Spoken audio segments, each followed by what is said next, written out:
Hello everyone, my name is Beth Cunningham and today we're going to be looking at an introduction to procurement. This session is designed to give you a clear understanding of what procurement is, how it supports organisational objectives, and the key tools and models used in professional procurement practice. Today we're going to look at the fundamentals of procurement into the strategic tools professionals use to analyse suppliers and markets. Then we'll explore how procurement translates into real organisational practice, how we choose our suppliers, manage contracts, and also negotiate value. Throughout this session, I'll be asking you to relate these concepts back to your own roles and workplace situations so that the learning is applied and not just theoretical. So, procurement is the process of acquiring goods, services, and works in a way that delivers value, manages risks, and also supports the organisational objectives. Procurement is often misunderstood as simply just buying things, but in reality, it's a strategic business function. Procurement not only influences cost, quality, service levels, sustainability, but also the organisational risk. It also requires working closely with our stakeholders to understand their needs and working with suppliers in a way that supports the organisational goals. So rather than just being transactional, procurement is a key driver of value and resilience in the organisation. So having a look at the aims of procurement. The aim of procurement ultimately is to secure value. And when we say value, we mean the optimal balance of cost, quality, risk, service, and sustainability. To help us focus a bit more on this, I'm going to break the value down into several core considerations. So as you can see on my screen here, value for money. What does this mean? It means achieving the best overall outcome, not just the lowest price. We look at the total cost across the full life of the product or the service. Quality and performance, so we ensure that what we buy meets the required standards, performs reliably, and also supports the organisational needs. Cost management. This is not just about reducing the spend and how much it costs, it's also about making the spending predictable, controlled, and also justifiable. The risk and the continuity of supply. Procurement helps protect the organisation from supply interruptions, so legal risks, reputational risks, supplier failure. Lead time and service reliability, so we make sure that the deliveries and the services arrive when they're supposed to, and that makes sure the operations can then run smoothly as well. The procurement also ensures that the organisation's supply chains are going to be resilient, they're compliant, and they're aligned to the wider strategic priorities such as sustainability, customer service, the growth for the innovation. So when you make procurement decisions, we're not just asking, what does it cost? We're asking, what does it deliver? And what risks does it introduce or remove? And that's what makes the procurement a strategic function, not just a purchasing activity. So the objectives of procurement. Procurement has several key objectives that will guide how we work and the decisions that we make on a day-to-day basis. Internal customer service. So our role starts with understanding what the organisation actually needs. That means working really closely with our stakeholders, clarifying requirements, and ensuring we deliver solutions that support the operational performance and our strategic goals. Procurement is a service function, but it's also very much a strategic partner. So the risk management, we manage risk. This also includes supplier disruption, contract compliance, financial stability of our suppliers, any quality failures, and our reputational risks. So our objective is to put the organisation in a position where supply is reliable, compliant, and resilient. Cost control and reduction. So cost is really important, but we look at the total cost, not just the purchase price. We consider our maintenance cost, service cost, risk, failure costs, and everything that impacts value over time. The focus is on long-term value, not just making a short-term saving. Relationship and reputation management. Procurement plays a key role in shaping the organisation's reputation by building strong supplier relationships, ensuring that ethical and sustainable sourcing is happening in the workplace, and acting professionally both internally and externally. This protects the organisation's brand and also maintains trust. And these objectives guide how procurement delivers value, supports the organisation, and ensures that supply is reliable, cost effective, and also aligned with our values. So, 5 rights of procurement. The 5 rights are a classic procurement principle that remind us what we're trying to achieve when making any purchasing decision. So, time, making sure everything's delivered on time. We make sure that the goods and services arrive when the organisation needed them. So, any delays are going to impact your production, service delivery, customer experience. So, the timing of this is critical. Place, making sure everything's in the right place. So, the supply must be delivered to the correct location, in the correct format, and ready for use. A delivery in the wrong place is going to create cost, delay, and frustration on both sides. Quality, so ensuring that the product or the service meets the agreed specification and it's fit for its intended purpose. The cheapest option is not value if it doesn't do the job properly. Quantity, so we avoid both shortages and over ordering. So if we're holding excessive stock, that's not only tying up our money, but it's tying up our space, where on the other hand, shortages are going to disrupt our service and our productivity.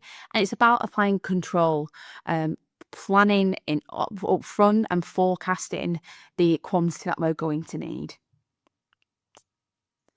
Price, obviously, is very important to highlight. And what this means is it's value for money. It's not just the lowest cost. So we consider the total cost of ownership, maintenance, support, reliability, the risk. And together, these 5 rights are going to help us make purchasing decisions that are practical, they're balanced, and they're going to be aligned to the operational needs. Aspects of procurement. In procurement, there's several important considerations that shape how we source and manage our suppliers. Conformance versus performance specification. When we specify what we need, we can do this in 2 ways. A conformance specification, so this describes the exact input that we need, the materials, the brand, the process, technical detail. We're going to tell the supplier exactly how to do it. Or the performance specification, which is going to describe the end result, the outcome that we want. And this allows then the suppliers to innovate and provide all of their knowledge on how they think we can achieve our objectives. Using performance specification is going to open up ideas, competition, offer some flexibility, but it's requiring a lot of clarity on what that success looks like. KPIs and performance management. Once the supplier is selected, we need to measure whether they are delivering what they agreed. And that's where the KPIs come in, key performance indicators.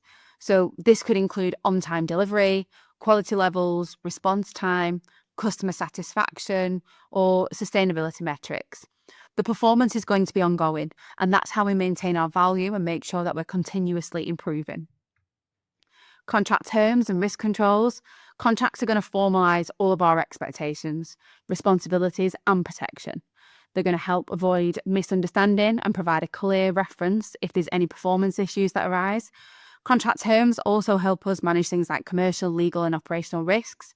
Things like liability, confidentiality, service level, pricing structures, warranties, and dispute resolution. Sustainability and CSR. So procurement has a growing responsibility to ensure that the supply chains are ethical, transparent, and environmentally responsible. This is going to be labour standards, looking at the company's carbon footprint, waste reduction, fair working conditions, and local economic support. That's not only going to protect the organisational reputation, it's also aligning procurement with the wider organisational values and the long-term social impact. So these 4 aspects that we've discussed, specification, performance management, contractual clarity, and sustainable sourcing, are going to help make sure that the procurement delivers the value, the consistency, and also have responsible outcomes. Good procurement is not just about buying something. It's about defining it well, managing it well, and making sure it creates positive value for the organisation and wider society. So, market analysis. Before we choose our suppliers or even start negotiating, we need to understand the market that we are operating in. A market analysis is going to help us identify a few things: how competitive the supply landscape is, whether there's going to be many suppliers or just a handful, what's driving the cost, the lead times and the availability, where the opportunities and risks sit, and most importantly, it tells us who holds the power, the buyer or the supplier.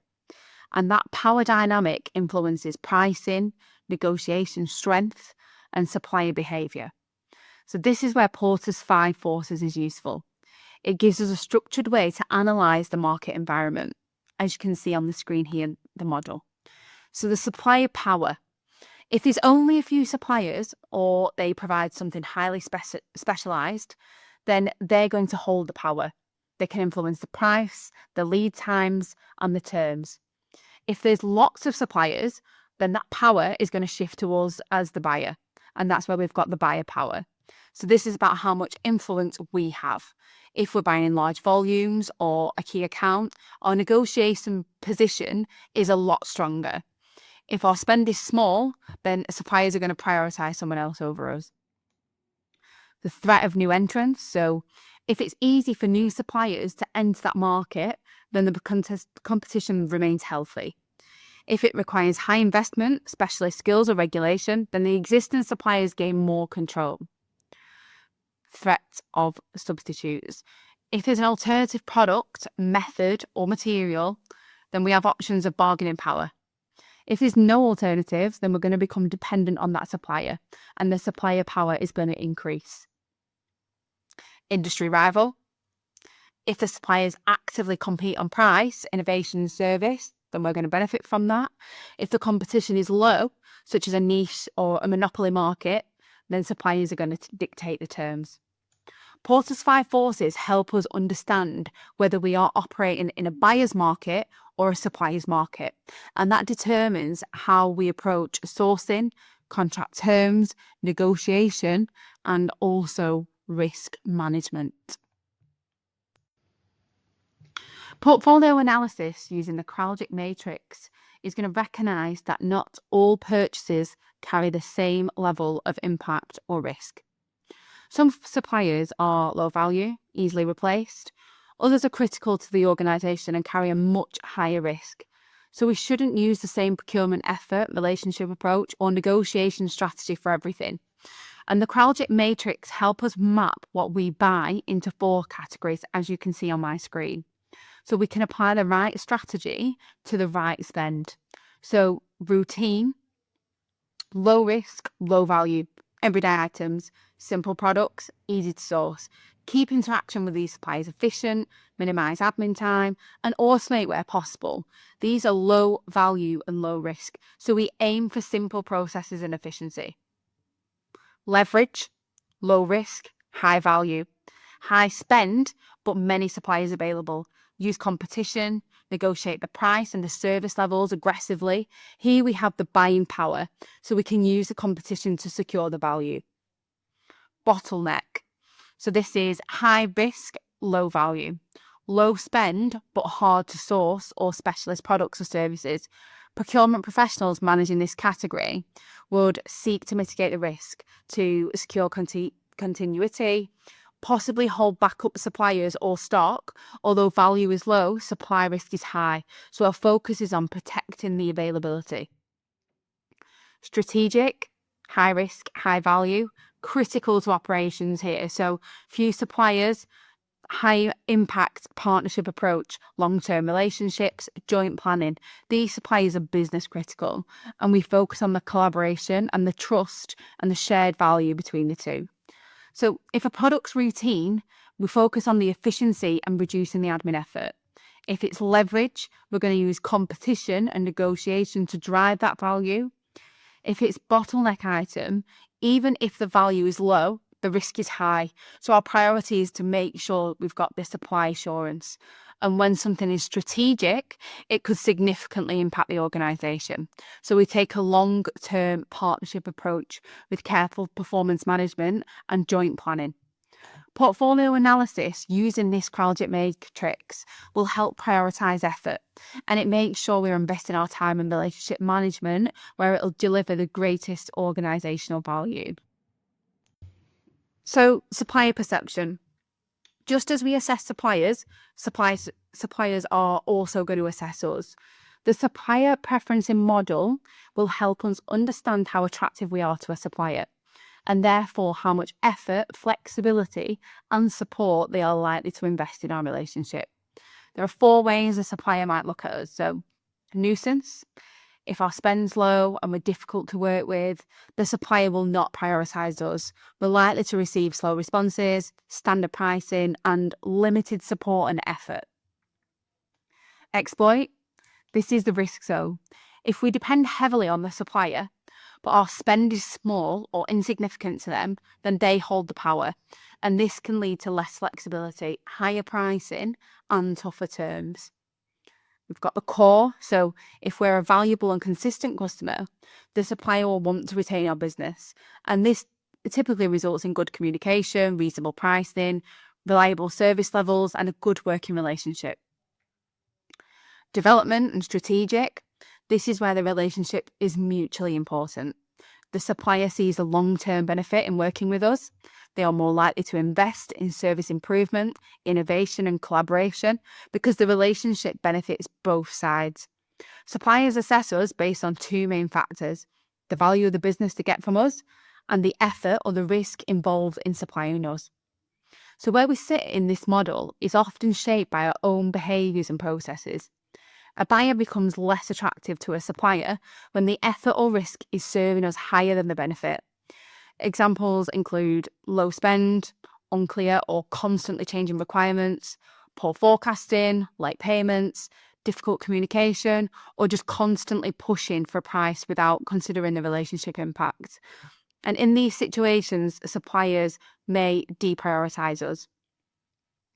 You'll become attractive when you are commercially viable, easy to work with, and this includes consistent or growing spend, clear and stable requirements, reliable forecasting, making sure you pay on time, fair negotiation, and open professional communication. These behaviours are going to encourage suppliers to offer better pricing, prioritise the service for you, share innovation, and allocate more resource and support. The key message here is supplier performance is very often a reflection as how we behave as individuals. And I'm sure you can all look at this model straight away and you can assess your suppliers in which category they fall under. So when we evaluate suppliers, we look beyond the price. We assess whether they are the right strategic fit for our organisation and whether they can consistently deliver the outcomes we need. Ray Carter's 10C framework gives us a structured way to do this. So you can see here on my screen, capability. Can they actually do what we need? So we're going to examine the supplier's technical competence, the skill level, the equipment. We're going to look for experience in doing similar work and evidence of strong quality assurance processes. Capacity. Can they deliver the volume that we need? Can they do it reliably? Are they going to do it on time? So a supplier might have the skills, but if they're overstretched or they're reliant on limited resources, the service levels are going to drop. We're going to look at lead time, staffing levels, manufacturing capability. Cost. What is the total cost of working with them? And this goes beyond the initial price. So we're going to look at maintenance and service cost, admin time, any disposable or replacement costs. A higher unit price may offer a far better long-term value. So the compliance and the risk, are they safe? Are they ethical, sustainable, financially stable?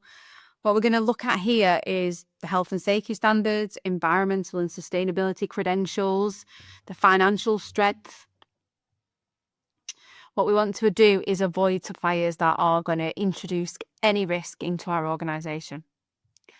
Culture and communication. So are they a good relationship fit? Do they share the same values as us?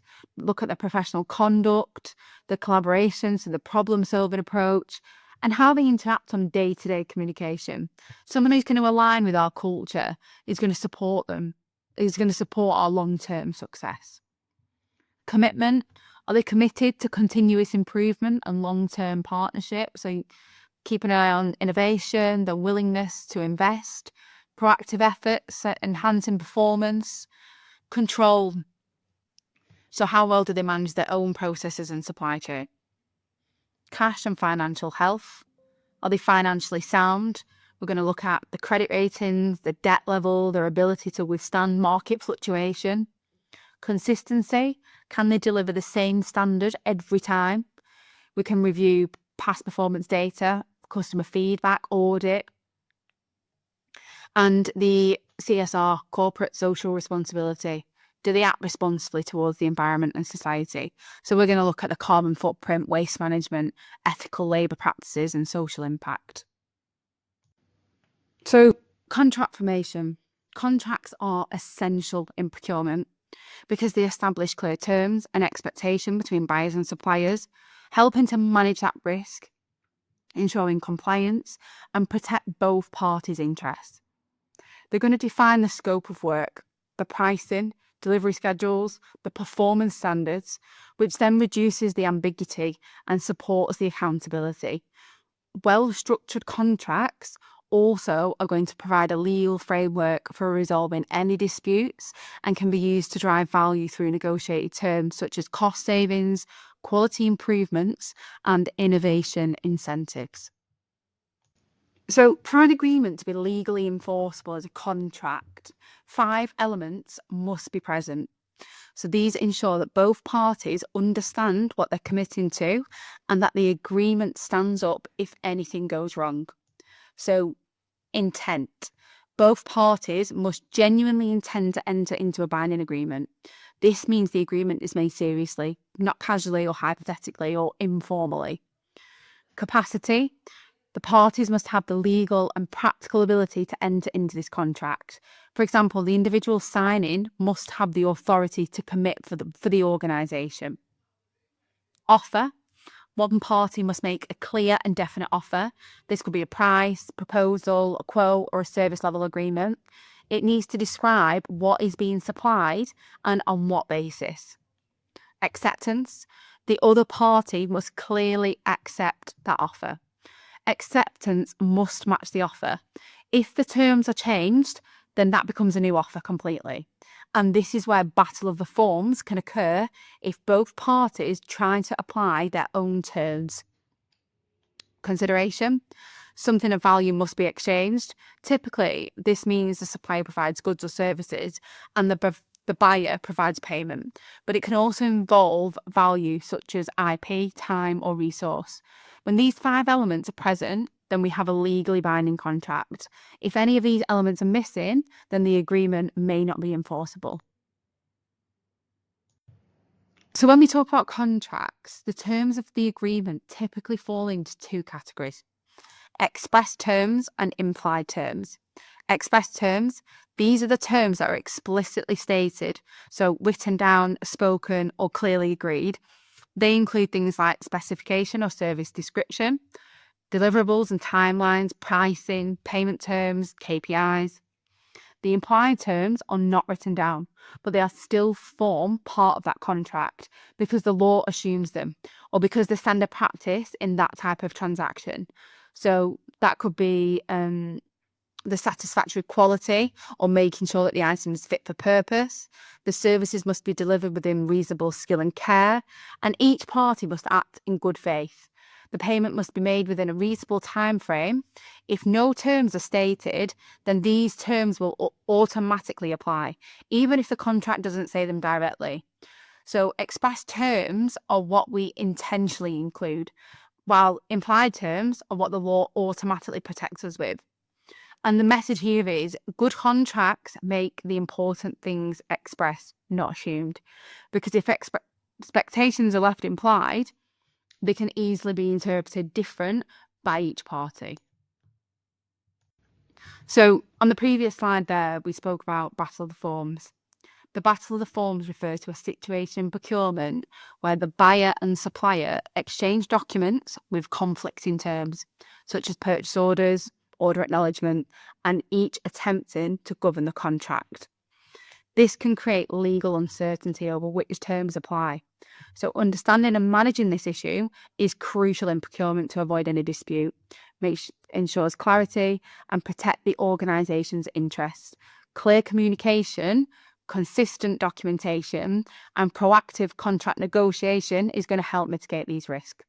For example, a supplier might send a quote and a proposal that includes their terms. The buyer might then issue a purchase order against that, and that includes our terms. The supplier might send an order confirmation that restates their terms, and so on. Each document attempts to override the previous one. In contract law, the term that usually applies are the last set of terms exchanged and accepted before the goods and services are delivered. So this is known as the last shot. The last form that comes in is the one is accepted. And why does it matter? Because if we don't control which terms are finally accepted, then we may have accidentally agreeing to the supplier's terms and not ours. So the key point here is to be very clear which terms we're accepting and to ensure that the supplier acknowledges and agrees to our terms before any work or delivery begins. Negotiation. So negotiation is a critical skill in procurement because it enables the organisation to secure the best value, manage the risk and build strong supplier relationships. This will be through effective negotiation. Procurement professionals can influence the pricing, the delivery terms, the quality standard, and also the contract's flexibility. It's going to help resolve conflicts, align expectations, and create mutually beneficial agreements. Strong negotiation capabilities contribute directly to the cost saving, operational efficiency, and the long-term strategic success. So, negotiation and procurement isn't about trying to win or push price down at all costs. It's about reaching an agreement that delivers the value, clarity, and fairness for both parties. So, before negotiating, we need to consider what the organisation needs, what the supplier needs, and where that power balance sits in the market. What alternatives have we got, and what alternatives have they got? And we typically negotiate around the price and payment terms, the lead times, quality, and terms and conditions. The most successful negotiations are going to be well prepared. So we know our priorities and limits. Evidence-based, we're understanding the market and the cost drivers, and respectful and collaborative because we often work with a supplier long term. So the negotiation's not an argument between the two, it's a structured conversation designed to reach an agreement that supports both sides and protects the organisation's interest. Success in negotiation comes from 4 key areas: process, outcomes, influence, and communication. So process, a strong negotiation is going to begin with a clear and structured process. This includes researching the market, understanding the cost drivers, defining the requirements, setting the objectives, and planning what we prefer to trade. When the process is organised and thought through, then we negotiate from a position of clarity and confidence, not just guesswork. Outcomes. Success is simply not about the lowest price. We're going to aim for outcomes that are going to balance our cost, quality, risk, service. We're going to negotiate for the value over the entire life of the contract, not just the short term. So a good negotiation outcome is one that's going to support the operational needs and it's going to be sustainable for both parties. Influence. So influence comes from understanding where the power sits in the relationship. This might be market conditions, spend volume, expertise, reputation. We're going to increase our influence when we prepare well, to know the facts, show we understand the supplier's position as well as our own. Influence is not about pressure, it's about credibility. So communication. How we communicate is just as important as what we say. The tone of your voice, your body language, clarity, and active listening all shape the negotiation environment. Being respectful, calm, and confident helps build trust. keeps discussions constructive and supports that long-term relationship. So success in negotiation is not an accidental. It's going to come from a planned process, focusing on the balanced outcomes, using your influence effectively, and communicating with professionalism and confidence. Understanding sources of power can be really helpful for procurement professionals navigating the supplier dynamics and improving the negotiation outcomes. For example, expert power can be used to influence decisions through knowledge, while reward power can incentivize supplier performance, recognizing which type of power is most effective in a given context supports stronger supplier relationships and better contract outcomes. So here we've got French and Raven's model, which identifies which source of power is in play and how we should approach the different negotiation positions. So let's have a look in more detail. Reward power. This is the ability to offer something of value to the supplier. So higher volumes, longer contract terms, repeat business. Suppliers are more flexible when they're going to see a long-term relationship and not just a one-off order. Referent power.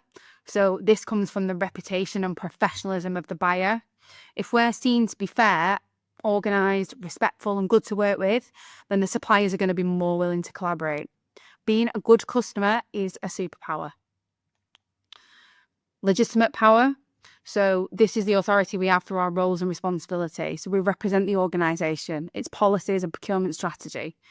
We use this power by being clear, confident and structured, not by being demanding. Expert power, this simply comes from your knowledge of the market, the cost, the specification, alternatives and supplier performance.